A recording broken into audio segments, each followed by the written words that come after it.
Yo, what's up? If you like drum and bass and you've been, at it for a while, you've listened to drum and bass for, let's say, longer than 10 years, then you'll know that there is quite a big difference between sort of the old school sound, which was a lot more acoustic and a lot more sort of like noisy and, made on gear from previous times. And then there's sort of the newer stuff, which is a lot more sort of overdeveloped, over-engineered. It's a lot more technically clean.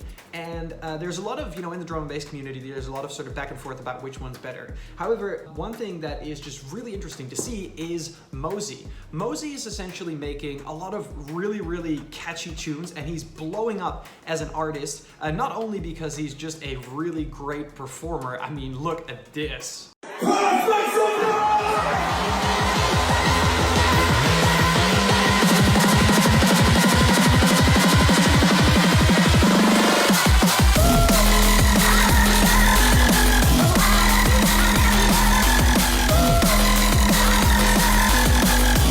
Also, because a lot of his tunes have a really nice sort of mixed vibe between a little bit more of the old school sounding stuff, but still very energetic, very jump uppy, and sort of like what the crowd wants right now. And I can personally attest to this. I've been to many, many Mozey shows. He's one of my favorite artists to go and watch. He's just an amazing performer. His tune selection is awesome. And I know that when I take my friends there, they're gonna have a really great time. And there's a couple of things that Mozey does that are really, really interesting. So for the next while on this channel, we're gonna be breaking down quite a few Mozey songs and sounds to sort of have a closer look at that. But I wanted to just, start with this one today because there's a lot of really interesting sort of things in there.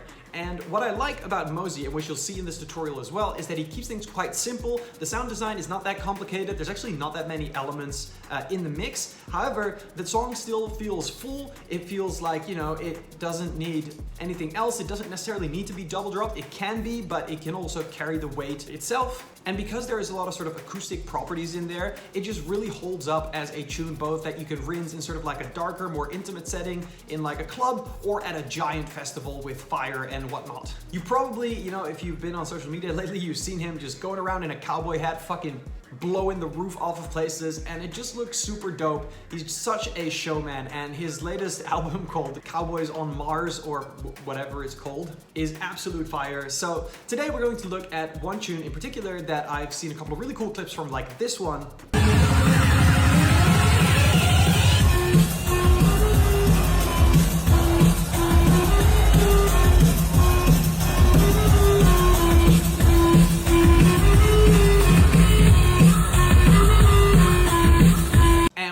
How to recreate that. Now in this video, we're going to be working on the lead, which I'll get to in a second, or the lead bass sound. However, we also have a complete reconstruction of the rest of the drop, which you'll hear in a second, that is available in the School of Drum and Bass, but I'll tell you a little bit more about that later.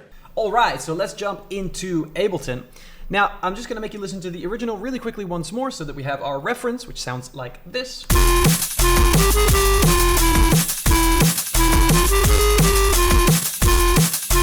Perfect. And then we have our recreation, which I'm pretty proud of. Sounds, I would say, like about 90% the same.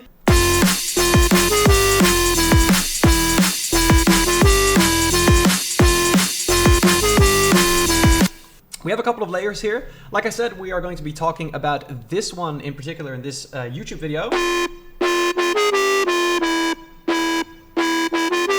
But we have a couple of other layers that sort of really do help shape the sound. This whole tune, this drop, doesn't have that many elements, so that means that you have to have a few elements that completely rule the sound. That means there's a lot of filling that you do, which we'll talk about in a whole separate tutorial about the rest of this drop and all of the sounds I'm about to show you that layer with this, which is available in the School of Drum and Bass. So yeah, the other layers that we have is this sub bass. Then we have actually, funnily enough, some noise on the background with the same notes as the lead sound here. Now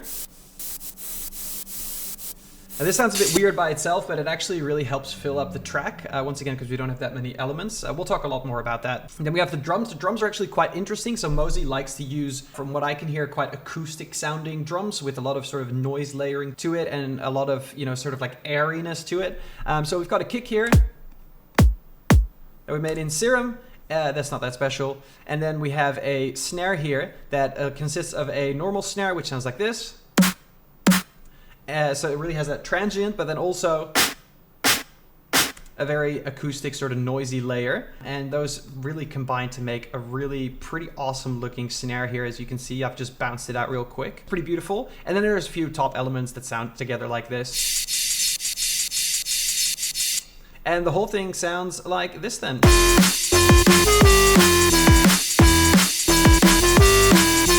Now, if you were to go and mix and master this a lot more, and you would add a lot more sort of clipping and distortion, it would sound much, much closer to the original. That's beyond this tutorial. However, let's dive into how to make that lead sound. So once again, it sounds like this real quick. So you can probably already hear that that is pretty much just an overdriven square. The sound itself is actually not that difficult. But what we're going to do is we're just going to recreate it from scratch and learn some interesting things along the way, hopefully. So I've just got the MIDI notes here. The MIDI notes you can also find in the project file. But I'm just going to take all of this away and start with a fresh Serum instance. We're going to be using Serum 2. And we're actually just going to start out with a square wave. So if we up that by 1 octave, you can already hear that there's a lot sort of that's very quite close already to the kind of tonality that we want in this sound. However, what we need to do now is we need to do something with this square to make it less boring. And so in any other waveform, basically, you would probably go and distort it with some distortion in the effects. We can't do that here because it's a square wave, so that's just going to make it louder because there's nothing to distort, because basically it's already completely overdriven. So what we can do is at a lower octave, we can start adding some other wave tables, and just basically by sort of natural FM. And so just by nature of sort of natural FMing, like frequency modulation or phase modulation, this lower octave, which we're going to play at -2, is going to affect this square and then actually sort of automatically distort it, but also give us the opportunity to do more with it with distortion of our own. So I'm just going to take this away, and out here we're going to find, well, we can find any sine wavy but harmonically rich sort of noisy wavetable. So if you go to the digital wavetables, there's a couple here that would work. I quite like the spectral ones because the monster one, this is one of my favorites. Whenever I need something that looks like a sine, you can see sort of around here, that's where this is basically just like a really noisy distorted sine, which by itself sounds like this, which is pretty cool. And then you can hear that that's already giving it a little bit of grit, and that's exactly what I want. We'll do a bit more with that in a second, but I want to have a second wavetable that's going to do something similar, but maybe a little bit more sawy. So I'm going to go into digital here. I'm going to grab the Crush Wub, just because I really like sort of the, there's a lot that you can do with this wavetable to make it sound slightly differently.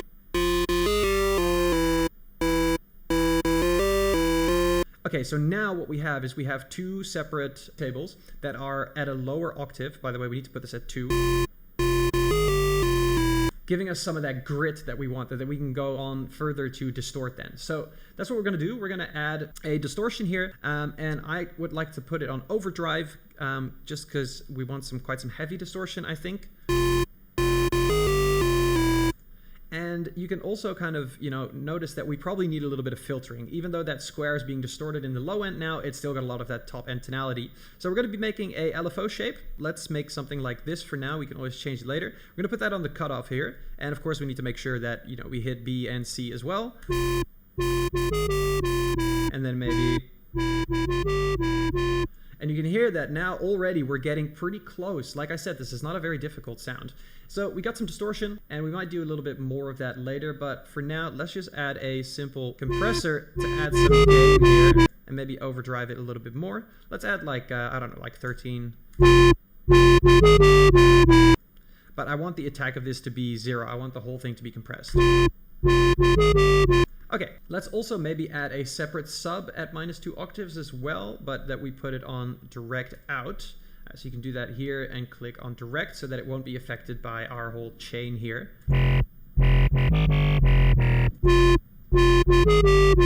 Just give it a bit more body.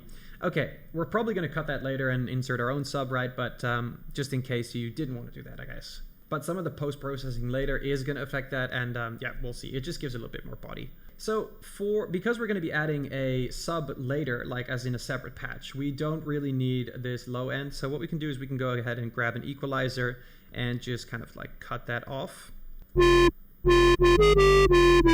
And another thing that we can go ahead and do is I probably want to have some control over the other tonality. So I think what I want to do is I want to grab the other side of this EQ and just introduce some gain with quite a wide Q, maybe even something like 30. And the reason for that is because part of this sort of squarish sound is really overdriven, but not all of it. So kind of that low end needs to roll off, and then the high, or sort of like the middle end, so like that 2, sort of maybe like 1 to 5K ratio, that kind of needs to be accentuated. The difference is quite profound. This is maybe a bit aggressive, so we can play with this gain a bit later, but what we're going to do anyway is we're going to put another compressor on here, just an OTT. And we're going to add some gain again, but now what I can do is I can kind of play around with these mids here. So I'm probably going to add some of the mids, maybe like 12.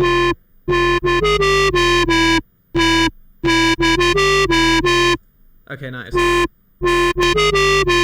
And you can hear that it kind of just makes it a little bit cleaner. It gets rid of a little bit of that distortion that's happening because it's compressing something that otherwise would be clipping. Okay, so important to remember here, we have this cutoff here. And we really do want to pick sort of the right part of this cutoff to have. So I'm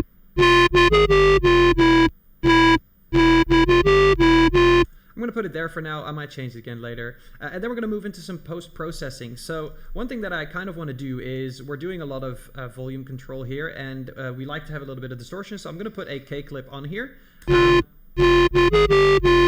You can see it's already clipping quite a bit. Could choose to do more of that, but that's really going to mess it up.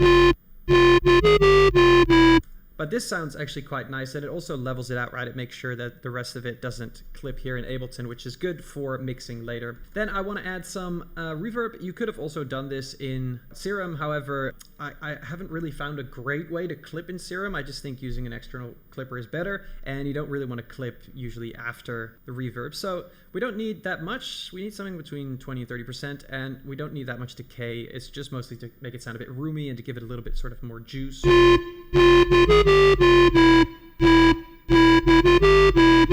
So something like that is probably fine. I always like putting a limiter after the reverb because it does make it a bit louder. You can see here that even though after this clipper it was supposed to be completely leveled out at 0 decibels, that reverb gave it a little bit of extra. So we're just going to catch that with this limiter here. And then finally, I want to just roll off some of these lows that we might not need, as you can see here. So I'm just going to probably, don't have to do it actually that harshly.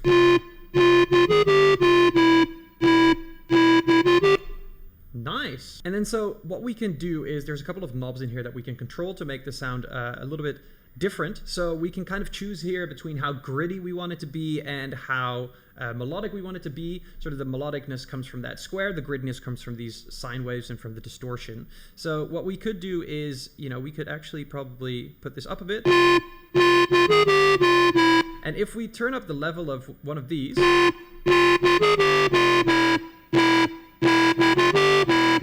you can hear it gets a little bit more of that grit. So that's a parameter that we can control here.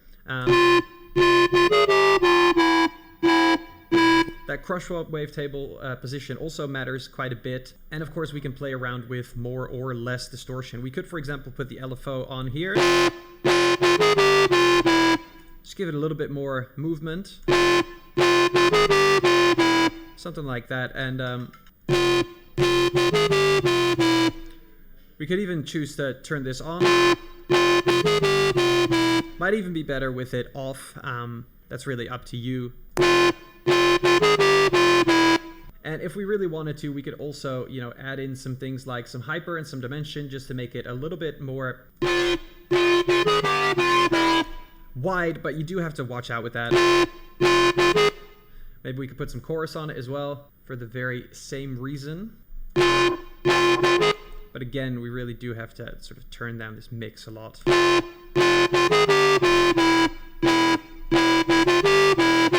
But yeah, there you have it. There's the sound. And so when we put that together with, for example, the sub bass, right? And you can hear that it's the sub bass is cutting in and out a little bit. That's because we have some side chaining on here. Let's turn that off for a sec.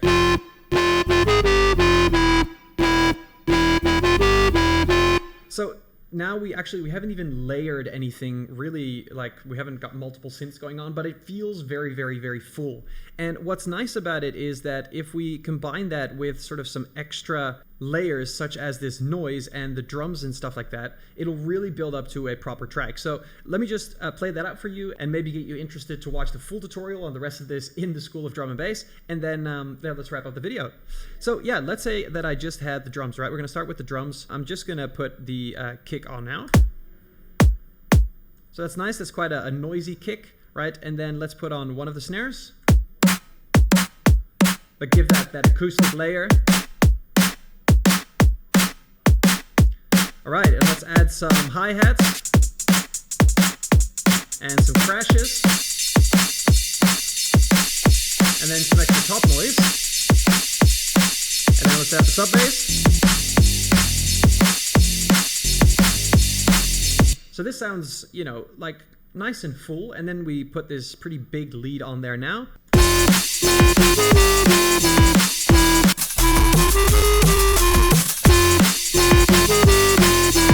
So ours is a little bit louder, but otherwise I would say it's pretty close. So if you are interested in how to make the rest of these sounds, then I urge you to go check out the School of Drum and Bass. And a little bit about that now. Hey, sorry to interrupt, but if you're watching this video, then my guess is that you're trying to become better at producing professional sounding drum and bass. And if you are taking that seriously, then you may want to hear about the School of Drum and Bass. The School of Drum and Bass is my passion project, and it's a membership that contains over 300 videos about music production in general, but also specifically about how to produce drum and bass. And there's just so much content in there. It doesn't matter whether you are a total beginner or if you've been producing for several years, because we go over everything. We cover very basic things like how to use Ableton, and all the way to, you know, what drum and bass actually is and how layering works and what the common drum patterns are and all those fundamentals. We have hours and hours of in-depth Serum tutorials aimed at making you a master of the synth and finally being able to translate the sounds that you hear in your head to something that sounds awesome in your synthesizer so that you can create any drum and bass sound that you want. Plus also the theory behind how that works. We also include professional mixing and mastering classes, for example, like sessions where we take an unmastered and an unmixed song and walk you through step by step how to make that sound professional, how to get that industry grade loudness and clarity. And one of the best things is we also have an entire section of complete drop breakdowns where we walk you through a recreation of a full drop of a popular song, and there's many of them in there where we go step by step, all the layers, making everything from scratch, how to recreate songs that you love. Also, very soon we're even going to be adding complete start to finish song courses where we literally walk you from the very beginning to the very end into making a complete song step by step, taking you through how to make everything, make the drums, make all the layers, everything from scratch,